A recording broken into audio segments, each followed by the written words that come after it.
ஆண்டாள் அவர்கள் அருளிய திருப்பாவை 6ஆம் பதிகம்.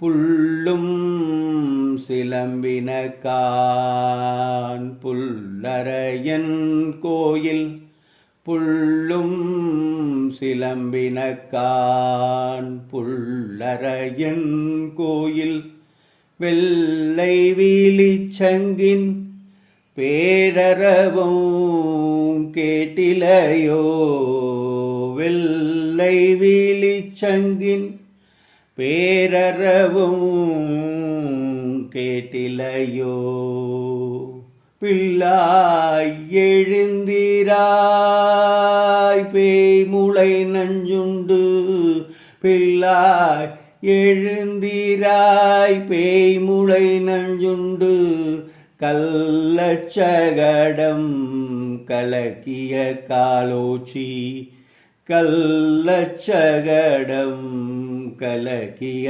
காலோச்சி, வெள்ளத்தரவில் துயிலமர்ந்த வித்தினை, வெள்ளத்தரவில் துயிலமர்ந்த வித்தினை, உள்ளத்து கொண்டு முனிவர்களும் யோகிகளும் மெல்ல எழுந்தரி என்ற பேரறவும், மெல்ல எழுந்தரி என்ற பேரறவும், உள்ளம் புகுந்து குளிர்ந்தேலோரெம்பாவாய், உள்ளம் புகுந்து குளிர்ந்தேலோரெம்பாவாய்.